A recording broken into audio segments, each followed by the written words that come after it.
This is the Spurs POSTCAST, your instant game reaction for the San Antonio Spurs. Part of the Locked On Podcast Network, your team every day. Yeah, I mean, you just knew that the Thunder were going to come back, and they were going to come back swinging. They weren't going to let these punk kids from San Antonio just come into their building again and beat them a fourth straight time. But did we expect our Spurs to get hit in the mouth, literally and figuratively, on the national spotlight?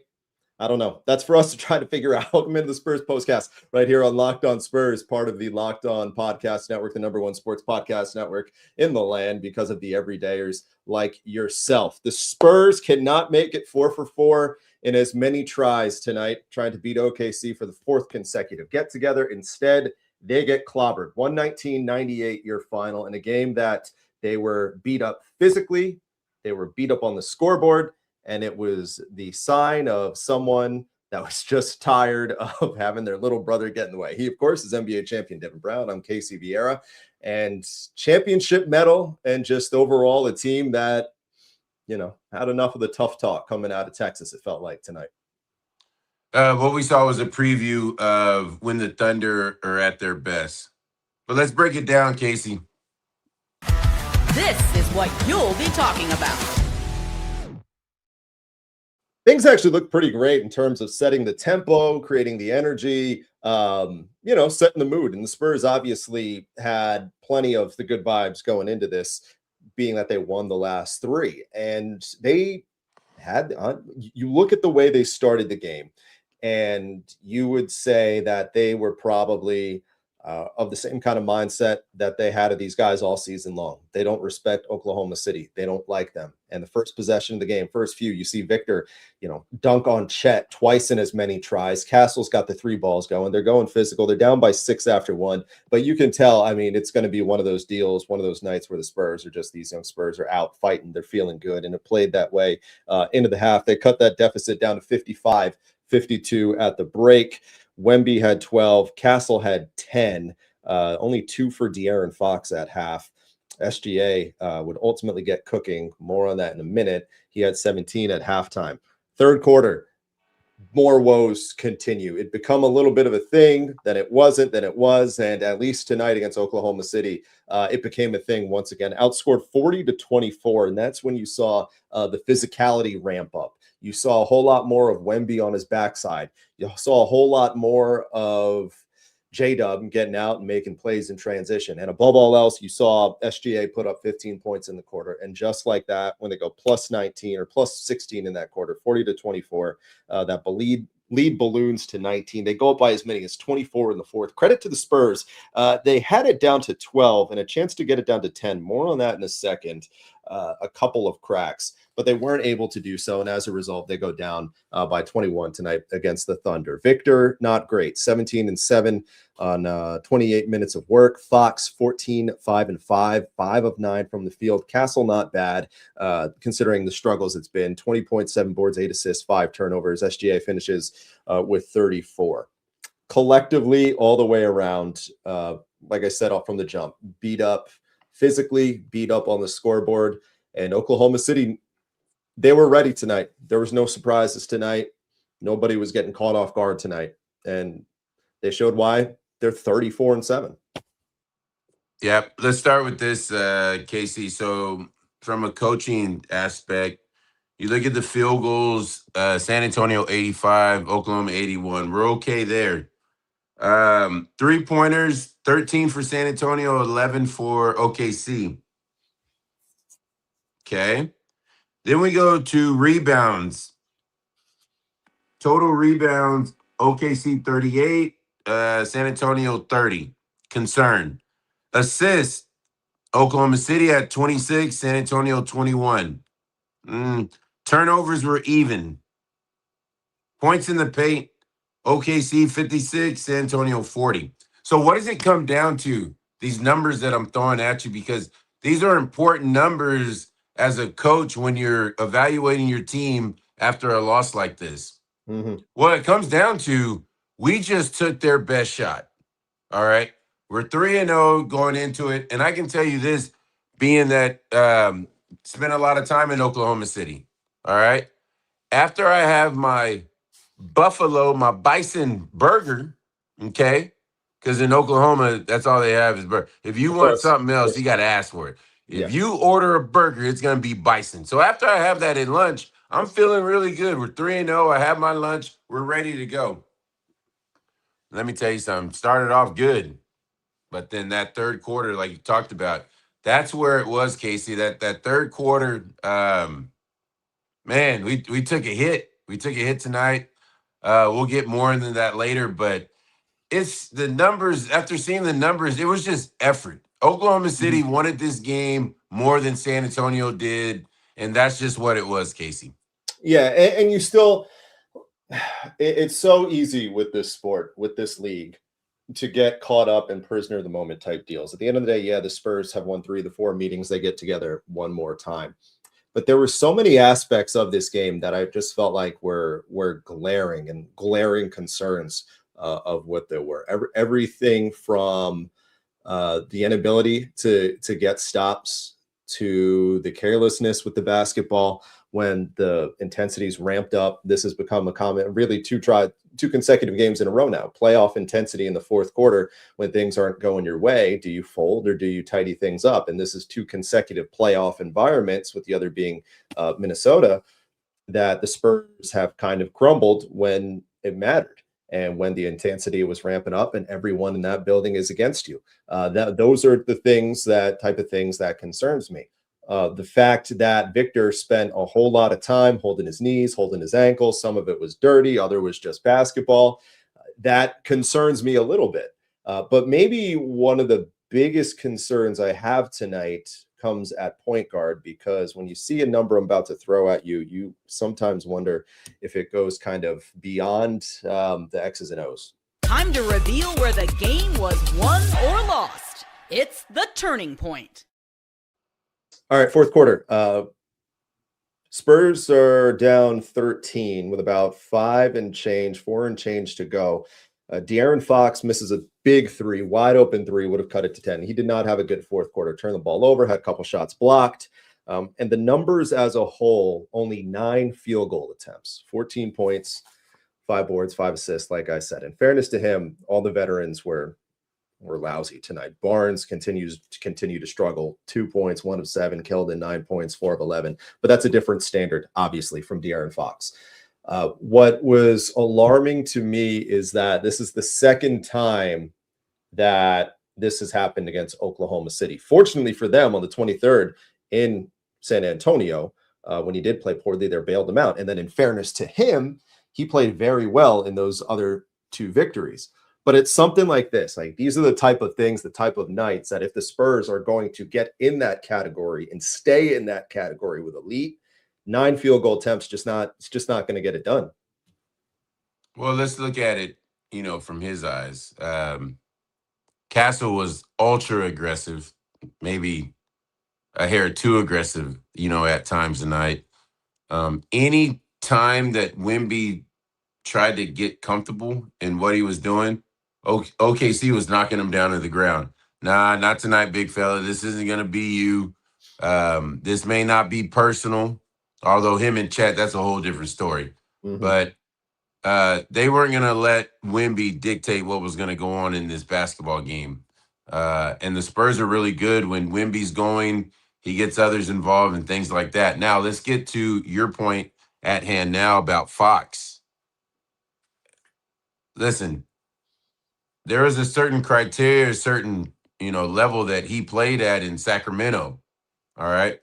But like I've said before, a lot of those games weren't televised. He's out there putting up numbers, all-star numbers, superstar numbers to earn what it is that he's earning.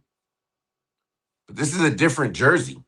And in a night like tonight, if you see your co-star, which Wemby is his co-star, doing what he's doing, your field goal attempts are automatically up. Mm-hmm. You didn't have to tell Tony and Manu things like that. They already knew what the situation was. If Tim was getting knocked on his rear end, they were automatically going to step up and do their part. Now, I'm not going to beat Fox up too much. just because, listen, you got a chance to come back in a couple of nights and get this one. But to your point, Casey, 9 shot attempts, that's not going to cut it. All right, that is not going to cut it in a game of this magnitude. I think that's why tonight was the collective, I feel like a microcosm of why people don't get overly excited about the highs of highs that Fox has, because of, well, it's because of the paycheck, obviously, $229 million. It's anticipated, expected that you go out there and you be a $229 million player. People aren't going to remember the fact that, I'm just spitballing, I don't know what he did against Indiana off the top of my head, but I know they won the game, so he probably played halfway decent. They're going to say, cool, you stack the win on the right side of the ledger. But this is the type of stuff when they lose games like this, big time rivalry games on national television, statement games with the world watching, and you don't play well. This is the type of thing that become conversations in the morning. And here we are again, right? When was the last time we had a conversation about this? And I know we're probably a little bit more dialed back, considering the time I was going to reference, but was the Golden State game where he just, bombed the fourth quarter. And so this is just kind of continues what it is. Is it fair? I don't know. That might not be me for me to decide. Sometimes I feel like we go up here and maybe we are a little too strong, but we're saying this for a guy. First time he comes back from an injury after missing first 3 weeks of the season, what does he say after they win the game? I'm pretty good at basketball. Pretty good at basketball. I'll never forget that. I'm pretty good at basketball. So we have these conversations when I hear that, and then I say this, I don't particularly feel bad being overly critical, because when you set that standard for yourself, that's the standard all the way, every single night, regardless of the opponent, but especially on nights like tonight. And it just and Casey, let me say this from a player's perspective. Yeah. I know that the coach has a scheme. Coach can have all the schemes that he wants. But from a player's perspective, when you are making the kind of money you're making and you're not guarding SGA on the other end, but besides like a switch, that way in a switch, you have to guard him. Right. I'm talking about in the shoot around going, no. I got him. Let me guard him head up. We'll make adjustments after that. But let's do that. No, that's not happening. Is what it is. It is what it is. And until, maybe that changes, like these are the type of nights that make us put pause to think that they can win the Western Conference because of some of the things like tonight. But we'll see. That's why we're 40 games into this and still have a whole playoffs to figure out if they're there or if they're not there. One thing I do want to talk about more on the other side of the break, because I want to get a veteran's perspective of this, obviously being you. I want to talk about this Chet Wemby stuff, because I feel like it's really important to get a player's perspective of this, something outside that we don't see. So on the other side of the break, we're going to talk about the beef a little bit more.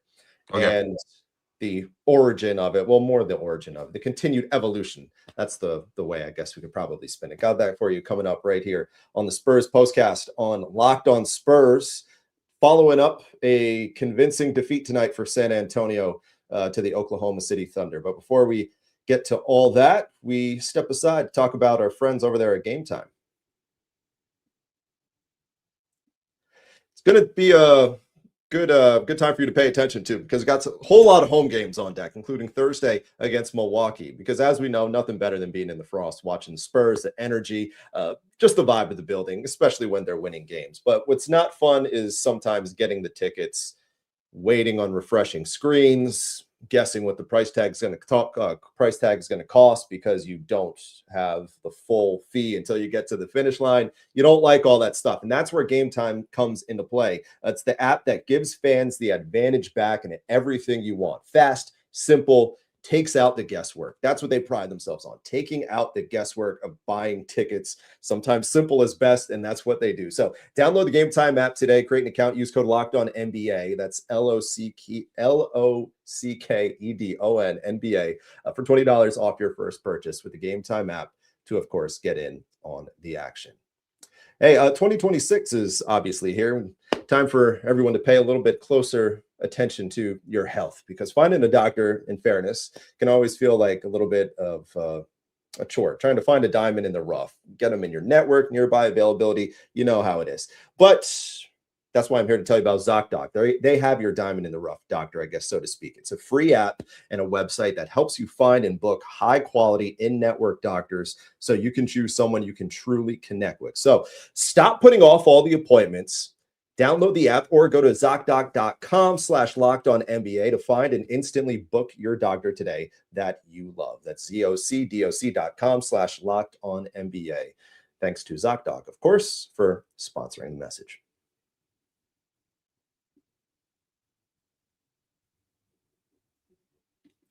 119 to 98 is what the numbers read, what the math says, and not in favor of the Spurs tonight in Oklahoma City, going down to the Thunder for the first time this season. Let's talk about the Chemby.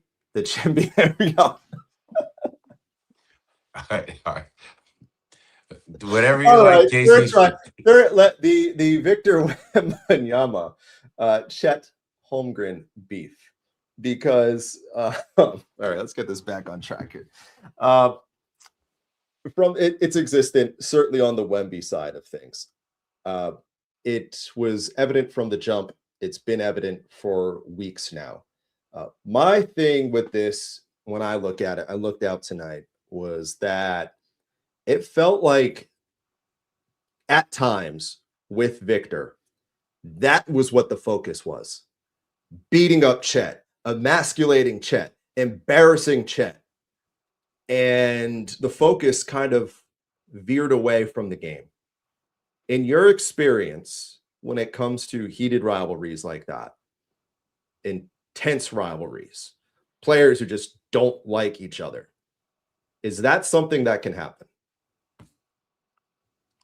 Let's go to the old memory bank here. Okay.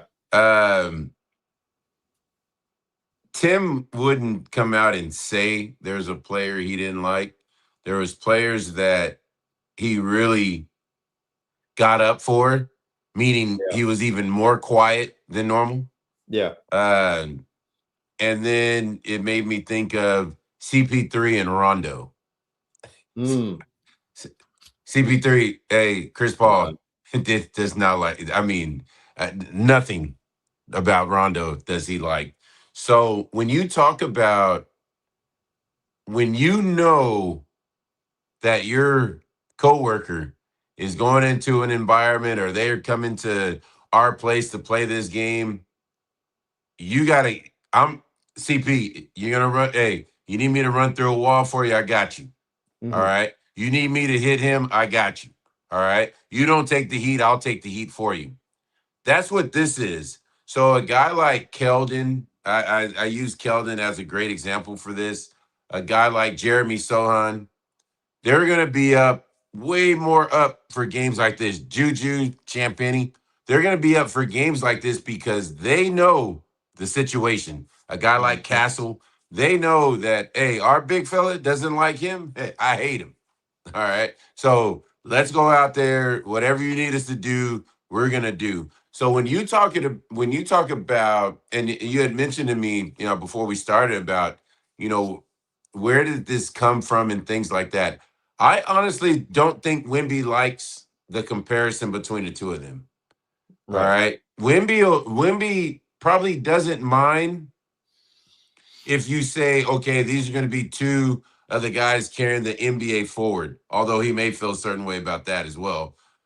But when you start comparing them, you can just look out there from whatever eyes and see that Wemby is way better than he is. Mm-hmm. So he takes stuff like that personal. All Mm-hmm. right. Now, Wemby will never come out and say anything like, well, hey, your co-guy is an MVP and a guy that won you a championship. Wemby will never say anything like that. But when it comes to head, like, you know, you don't have to get Wemby up for a game. Right. Right. Now, Casey, here's your point. Here's to the point I'm talking about. There was 2.5 minutes to go in the fourth quarter. The Spurs were out of it. Wemby wants back in that game. Yeah. So that tells you where Wemby's at. Yeah. Chet's a fine player. Health assumed he's going to be around the league in a long time. One of the, more versatile bigs that you'll have in the league. I'm just at the point with it, like you said, they're not on the same planet. Yeah. They're not on the same planet. And the rival with Oklahoma City, in my opinion, you get up for them, whatever. It's not him. It should be Shai. Why are you wasting your time on the Chet stuff? Because Chet is not in your league. Chet, no pun intended, Chet's not on your planet. You're so far superior to him. Worry about your peer, the reigning MVP, the guy who essentially is keeping you away from that award. Worry about him because your focus on this guy over here. You can see when Chet's on the floor with him, Chet shook, man. Chet is in a different place. When they play against them, you've seen it every single time. Chet Holmgren is not the same player. Hey, Reggie Miller pointed that out in that first half. He was all over Chet. Yeah, it's true. Wemby's in his head. And it's wild because Chet obviously has had infinitely more in-season success than Victor has. So on the other side of the coin, it's like, okay, well, maybe I should stop letting this dude get in my head and just do the job. I don't know. For me, though, we're not worried. We're not worried about the Chet Holmgren side of things. We're worried about the Victor side. I feel like it's gotten to a point where if it becomes detrimental and you lose the game because you're too busy just like locked in on that, which it kind of seems, you're kind of like, all right, we got to get our priorities here in order, because he didn't play particularly great tonight, Victor. I mean, it wasn't the end all. He was being crowded. Everything in the free throw line. Right. Oklahoma City was boxes and elbows. That's why I keep telling you, to see improvement out of this team, they're going to have to knock down shots. Now, Castle knocked down a couple. Harper knocked down one. But they're going to have to knock down those threes to open it up for him. Harper had 12 points tonight, by the way. Good sign. He had 9 in his previous 3 games combined. Guy who did not have 9 points tonight. Our player of the game. This is the Locked On Player of the Game. Shai Gilgeous-Alexander showing up in big games when his team needs a win. Not anything we've never seen before. So I've been scouting some of these teams in the West and watching them, and I try and turn the TV off whenever it comes to OKC.